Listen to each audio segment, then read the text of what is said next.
মৰমৰ ছাত্ৰ-ছাত্ৰীসকল মৰম ল'বা আজি আমি ক্লাছ 10ৰ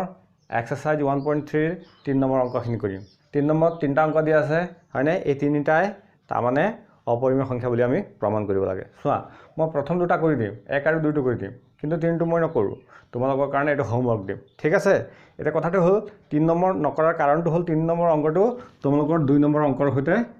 দেখাত প্ৰায় একেই আছে একেই হুবহু বুলি ক'ব পাৰি সেই কাৰণে 3 নম্বৰ অংকটো তোমালোকৰ ঠিক 2 নম্বৰ অংকৰ নিচিনাকৈ কৰি দিলে হৈ গ'ল এতিয়া মই কৰিছো চোৱা 3 নম্বৰৰ প্ৰথমটো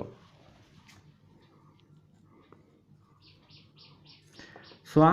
আমাক কি কৰিবলৈ কৈছে অপৰিমেয় বুলি প্ৰমাণ কৰিবলৈ কৈছে গতিকে আমি কি কৰিম প্ৰুফ বাই কন্ট্ৰাডিকশন মেথডটো ইউজ কৰিম ঠিক আছে চোৱা ধৰা হ'ল 1/√2 এটা পৰিমেয় সংখ্যা ইয়াক p/q আৰ্হিত প্ৰকাশ কৰিব পাৰি ঠিক আছে ইয়াত কি হ'ব লাগিব pq দুয়ো সহমৌলিক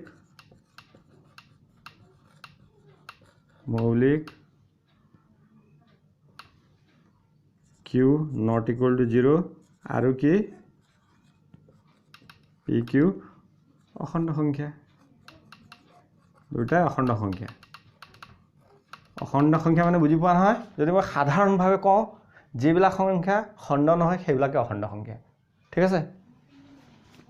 তাৰমানে আমি কি ক'ম 1 2 3 4 ধনাত্মক সাইডত থকা আটাইখিনি বা তোমাৰ ঋণাত্মক সাইডত থকা আটাইখিনি -1 -2 -3 0 হয় এইবিলাক সব পৰি যায় তাৰমানে খণ্ড হ'ব নালাগে গোটা গোটা হিচাপত থাকিব লাগে ঠিক আছে সেইবিলাকে অখণ্ড সংখ্যা এতিয়া আমি কি কৰিব পাৰিম যেহেতু আগতেও দুটা তিনটা মান অংক মই তোমালোকক কৰাই আছো গতিকে তোমালোকে এতিয়া ধৰিব পৰা হৈছে চাগে 1/√2 ইকুৱেল টু কি লিখিম p/q এতিয়া চোৱা আমি কি কৰিম দুই সাইডত মানে 2 ৰে পূৰণ কৰি দিম আমি কি কৰিলো দুইটা সাইডত বা দুই পক্ষতে কি কৰিলো 2 পূৰণ কৰি দিলো আৰু পিছৰ অংক মই ইফালে কৰি আছো চোৱা √2 ৰে টুক যদি মই কাটো √2 বাৰ যাব কাৰণ দুটা √2 পূৰণ কৰিলে 2 হয় twice p/q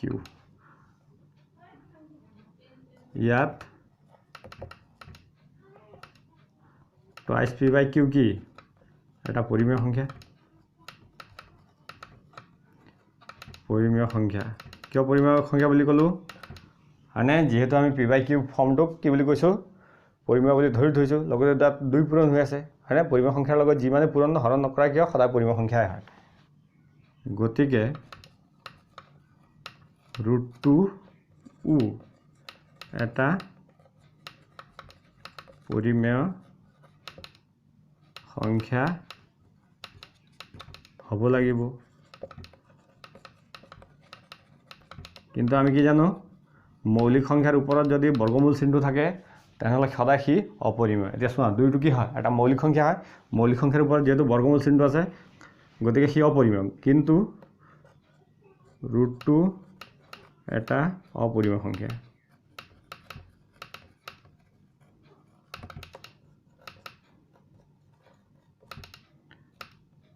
গতিকে কি হ'ব আমাৰ পূৰ্বানুমান কি হ'ব অশুদ্ধ একে 1/√2 তাৰমানে √2 যদি অপৰিমেয় হয় তেনেহলে 1/√2 অপৰিমেয় হ'ব ঠিক আছে এতেকে 1/√2 এটা অপৰিমেয় সংখ্যা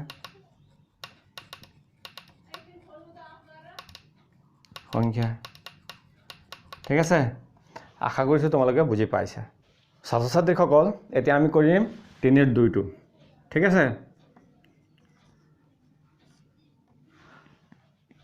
আগৰ নিচিনাকৈ এতিয়া আমি ধৰিম ধৰা হ'ল 7√5 এটা কি পৰিমেয় সংখ্যা আমি কি পদ্ধতি ব্যৱহাৰ কৰিছো বিৰুদ্ধৰ সহায়ত প্ৰমাণ তাৰ মানে প্ৰুভ বাই কণ্ট্ৰাডিকশ্যন মেথড ঠিক আছে ইয়াক p/q আৰ্হিত প্ৰকাশ কৰিব পাৰি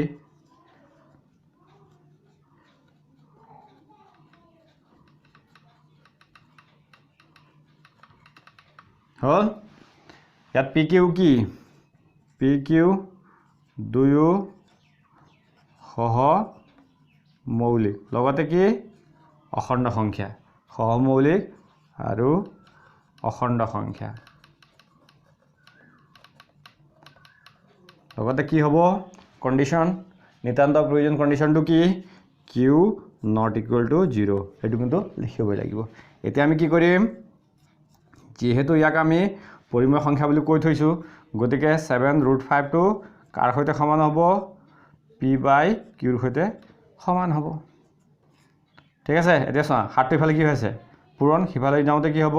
হৰণ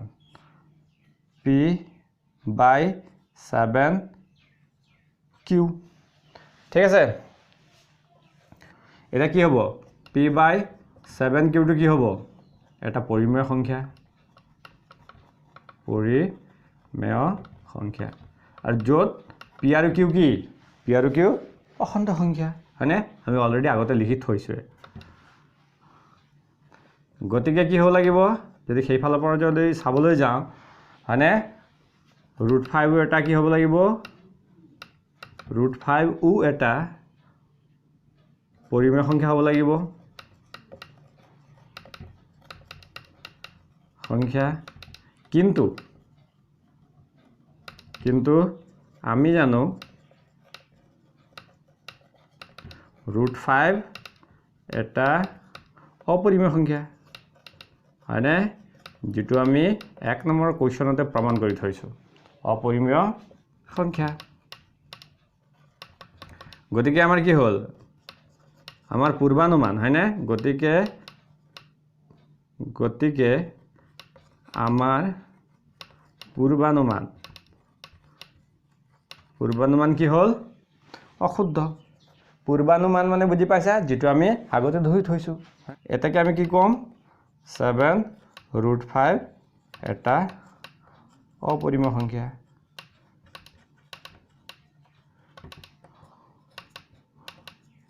ঠিক আছে 7√5 আমি জানো √5 অপৰিমেয় সংখ্যা ঠিক আছে গতিকে তাৰ লগত যিকোনো সংখ্যা পূৰণ কৰা সি সদায় অপৰিমেয় হ'ব সেই কাৰণে 7√5 এটা অপৰিমেয় সংখ্যা আশা কৰিছো বুজি পাই আছা ঠিক আছে বুজি নাপালে কি কৰিবা কমেন্ট কৰা স্যাৰ বুজি পোৱা নাই আকৌ এবাৰ বুজাই দিয়ক নেক্সট ভিডিঅত মই পুনৰ বুজাবলৈ চেষ্টা কৰিম এতিয়া চোৱা 3 নম্বৰ কোৱেশ্চনটো তোমালোকৰ বাবে এৰিছো হয়নে তোমালোকে নিজে বা চেষ্টা কৰি চাবা যদি নোলায় কমেন্ট কৰিবা ওলোৱা নাই নেক্সট ভিডিঅত মই আকৌ কৰিবলৈ চেষ্টা কৰিম যদিও পাৰিছা তাহলে কমেন্ট কৰিব পাৰিছো বুলি ঠিক আছে ধন্যবাদ